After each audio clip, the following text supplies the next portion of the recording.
This episode of Film Riot is brought to you by JackThreads and Squarespace. Today on Film Riot, we show you 3 different methods of shooting inside a moving car without actually moving. What? Magic?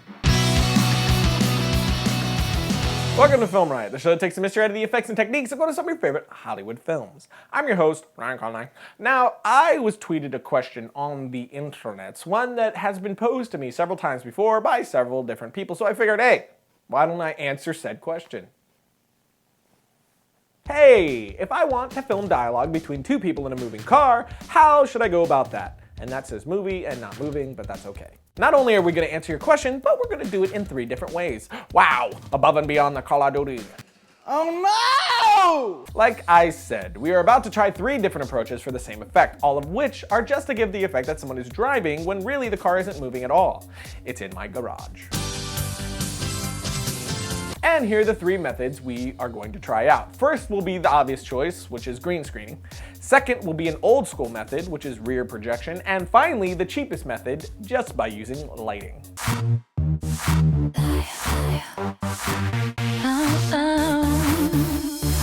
People talk about you when I mention your name. I can tell they doubt you, but they don't want to say.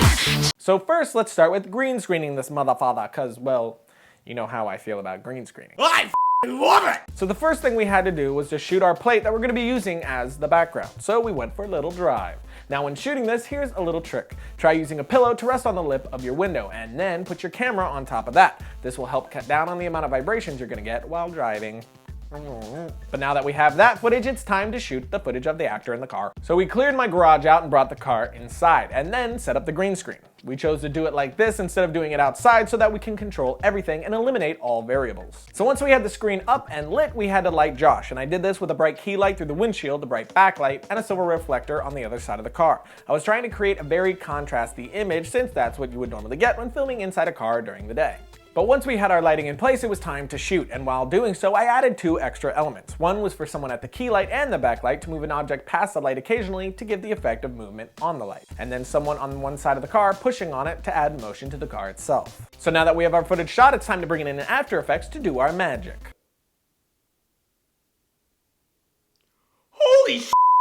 Inside of After Effects, you're going to add the background plate to your timeline and then the footage of your actor above that. Then go to your keyer of choice and key out the green. Then add some blur, color match, and make sure the background is brighter than the inside, since that's how it would be realistically, with the light getting dimmed as it passes through glass, tint, and blocked by sections of the car. Finally, if you could see the side mirror, you're going to need to replace that as well. Do this by masking out the mirror, duplicating the background footage, scale it down, and place it in the mirror.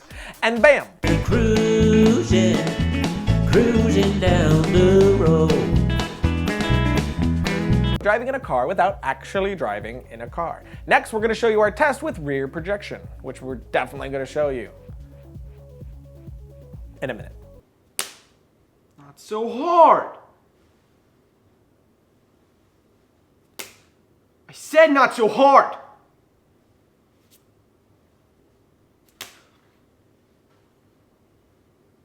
My turn.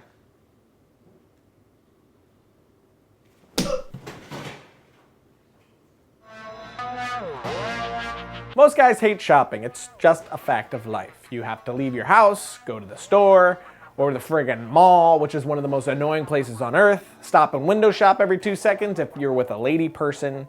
I don't like it.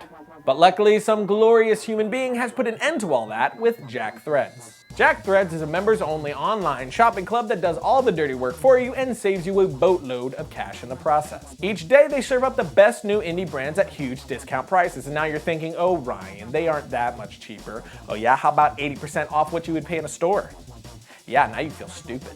Now JackThreads is a private club, but you'll be happy to know that Film Riot has the hookup for you. To get access to these awesome deals, go to jackthreads.com/filmriot and you'll be able to skip the waiting list and become a member right away.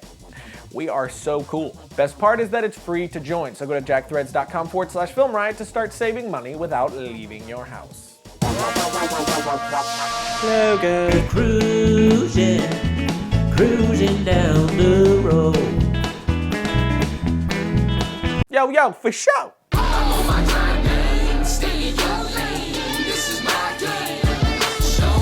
We showed you how to shoot a realistic driving scene using green screen, and now we're gonna give a technique called rear projection a try. Fun! Checking for lovers and then walking away. When I say too much, when I say too much, yeah.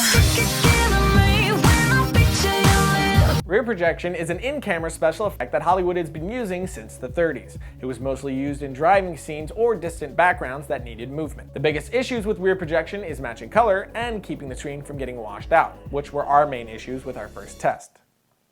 Look. It's great above the clouds with you. So I took the same driving plate that I shot for the green screen, selected a section I wanted, pushed up the brightness, and then dropped it onto my laptop. Then we connected the laptop to the projector and then set those up on the hood of the car, and projected the footage so it would line up directly behind the driver's window. Our lighting for the projected scene is a little bit different. Since we're exposing for the brightness of the screen, I had to drop the intensity of my lights, so I used a lower watt light on the key and the backlight, but their positions stayed the same. You also need to make sure that none of your lights are spilling onto the area that you're projecting on. You need to keep that area as dark as possible. It's a bit tricky to get the lighting right at first, but if you just take some time to you do that one all the time. You know what? Just add subtitles to that part and keep it. So once we had our lighting set, we gave it our first go. I wasn't totally thrilled with it at first. It looked more like an older movie or stylized scene from Kill Bill, which is cool, but not what I was going for. So I adjusted my lighting, the contrast of the projector, and the exposure of my camera so I could blow out the background just a little bit more. And I ended up with something that looked way better than I thought I was going to get. I'm not sure that I would use this method when trying to get a realistic look, but the ability to go handheld easily and the stylistic look it gives you is pretty cool. Coolosaurus. Break it off! I'm on my grind, man. Stay in your lane. This is my game. Show me my name. And the last technique we used to get this effect was through lighting only.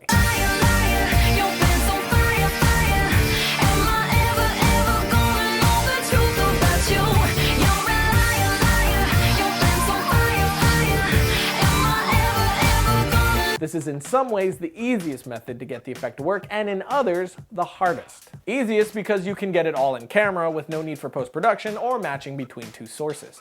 Hardest because you have to get the lighting just right or it looks terrible, which my garage proved to be too small of an area to really get the effect perfect, but we made it work. Cruising down the road. First of all, I had to light the inside of the car, and those lights could not originate from outside the car, since this effect will only work if made to look like it happened at nighttime.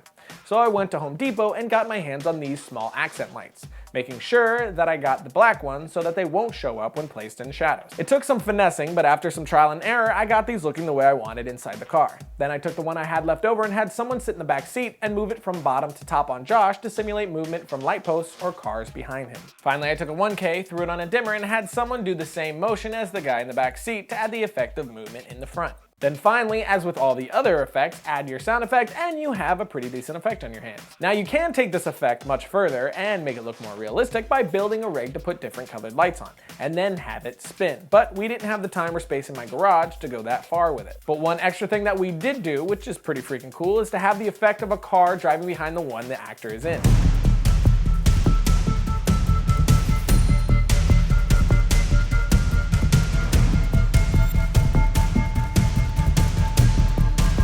And this is super simple to do. All we did was take two flashlights and tape them onto a stick or other straight thingy. Then I had Stark walk toward and around the car while pointing it at the car.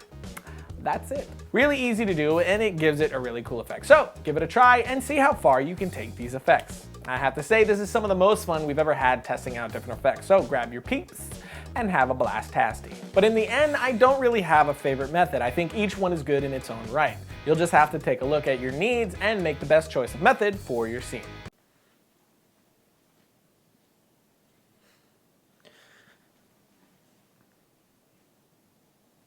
It's a hug.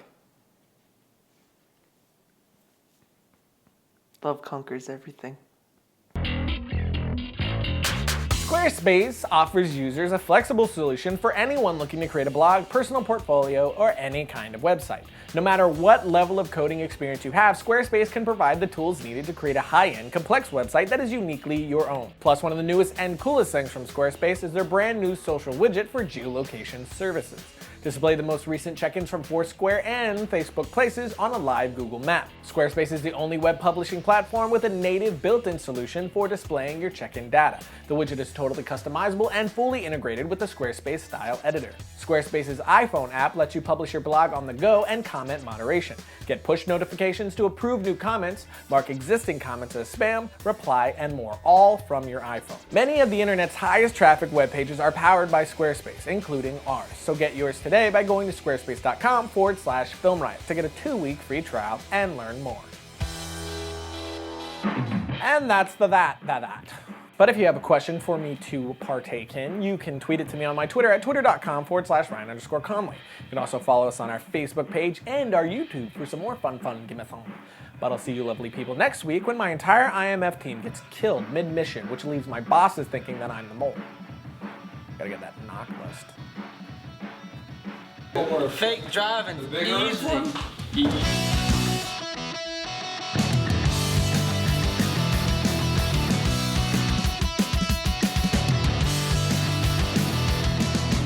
Let's just go back. All right. I know,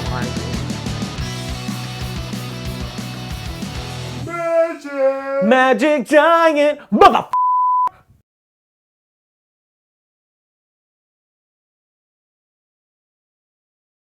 You better not mess up. Come on, man. I'm doing my best. Mess up one more word. I'm doing my best. Welcome to Film Riot. Come on! I can't do it like this, man. That's what it'd be like if I threatened myself.